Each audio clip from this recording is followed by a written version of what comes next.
Welcome everyone. Today we are discussing something that is quietly damaging millions of lives and most people are not even aware of it. Mobile phone addiction is not simply a bad habit. It is a slow toxin. It is taking away your concentration. It is taking away your sleep.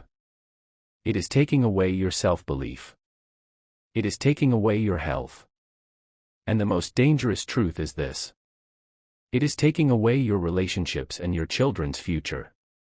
If you feel exhausted most of the time, if your mind feels scattered, if you struggle to study with depth, if you cannot work efficiently, if you feel nervous without reason, if you keep unlocking your phone repeatedly, then this video is not optional for you. This video is essential because today I am not only going to say phones are harmful. I am going to explain what this addiction is doing to your brain in the simplest way possible. What it is doing to children and families. What it is doing to your eyes, your body, your sleep, and your mental state. And most importantly, I will share practical solutions step by step so you can regain control of your life. This video matters because your phone is no longer just in your hand. It now lives inside your mind. And if you don't control it today, it will control your tomorrow. So stay till the end because the solutions shared later can genuinely transform your life. And while watching this video, you will also improve your English listening skills because everything is explained in a clear and simple manner. If you want to grow your life and your English together, make sure to subscribe and become part of this journey. 1. The 1990 versus 2026 reality contrast.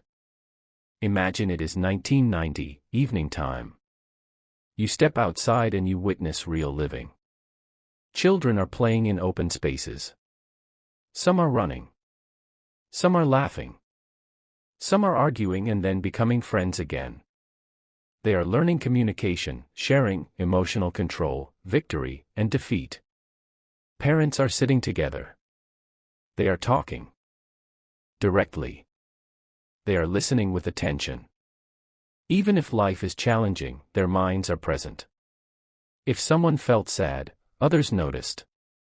If someone felt joyful, others experienced it. If someone required support, they were not a notification.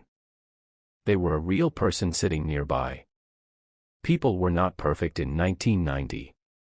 But one thing was strong. They were connected physically and mentally. Now imagine 2026. Same evening, same homes. But everything has changed. A family sits in one room, the father scrolling endlessly, the mother watching short clips, the teenager gaming, and the youngest child crying. Someone hands the child a phone to calm them down. Suddenly everyone becomes quiet. Not peaceful silence, but lifeless silence. They are sitting together physically, yet mentally living in separate realities. No eye contact, no genuine conversation, no deep attention. Even when someone speaks, the response comes, "Wait, just a minute," while eyes remain fixed on the screen.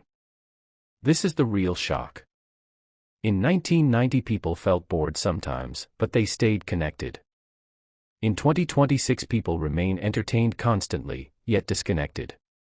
In 1990 boredom created imagination. Children invented games from nothing.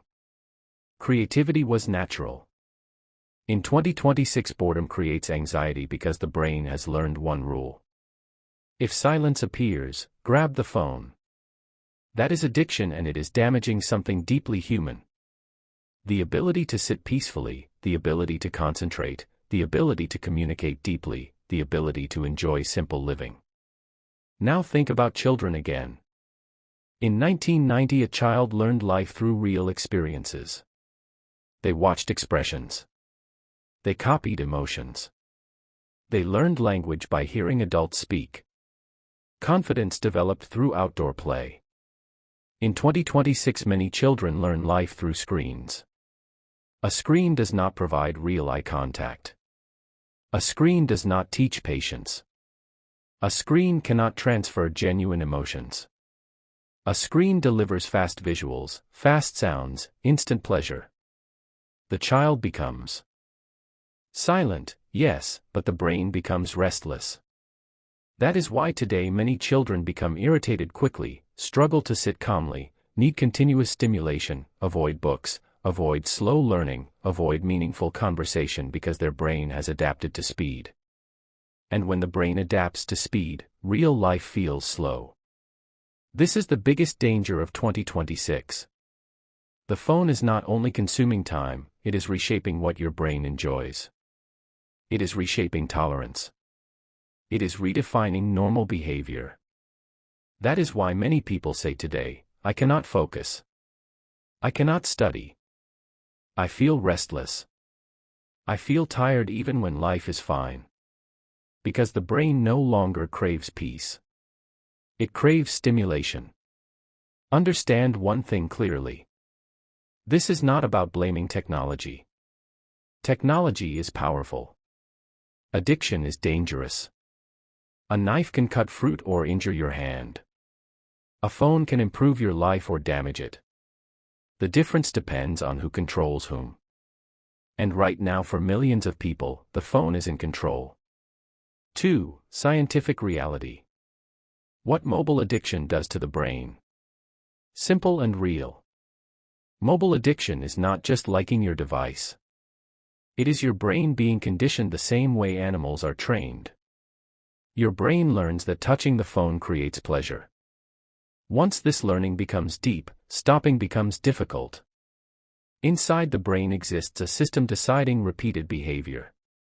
Whenever something feels rewarding, the brain releases a chemical called dopamine. You do not need to memorize the name. Just understand its role. It produces a reward signal telling your brain, repeat this action. That is how learning happens. Tasty food, success, appreciation, achievement all activate this system. Phones activate it too. But phones release dopamine rapidly and repeatedly, which creates dependency. Think about scrolling. One interesting post appears, then another, then something funny, then shocking, then boring, then exciting again. The brain begins chasing the next surprise. This is the mechanism. The phone does not provide one large reward. It delivers countless small rewards. The brain becomes addicted to these micro rewards. One more reel. One more video. One more message. Suddenly an hour disappears. This is not weakness. This is conditioning. Consider a casino slot machine. People keep pulling the lever repeatedly because outcomes are unpredictable. Occasional wins maintain addiction. Phones operate similarly. While scrolling, you never know what appears next. This uncertainty keeps the brain engaged continuously. It is one of the strongest behavioral addiction systems ever created. Many applications are intentionally designed this way, not to assist you but to retain your attention. The biggest damage follows. Focus collapses. Continuous scrolling forces rapid mental switching. Video after video after video. The brain adapts to short attention cycles. Later when studying or working, the brain searches for quick reward. But real learning provides delayed reward. Real work provides delayed reward. Life itself rewards slowly. So impatience develops. You feel unable to sit, easily bored, restless, unfinished tasks everywhere. This is not personality. This is neurological adaptation to fast stimulation. Silence becomes uncomfortable because empty moments feel unnatural. You check your phone while eating, waiting, walking, resting, before sleeping, immediately after waking. Gradually the brain forgets calmness. Thoughts become noisy. Externally you appear fine, internally constant restlessness continues.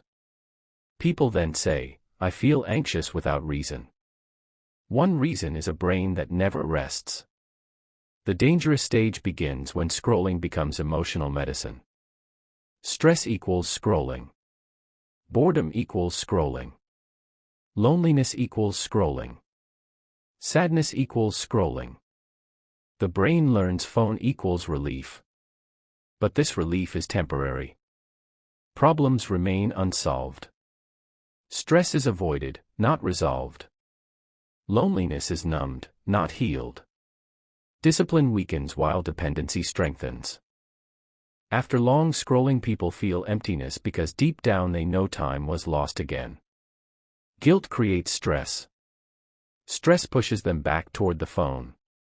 A cycle forms. As dopamine tolerance increases, simple life loses appeal. Conversation, reading, goal building, walking, silence all feel dull because they lack instant reward. Many people believe happiness disappeared. In reality, brain reward systems changed.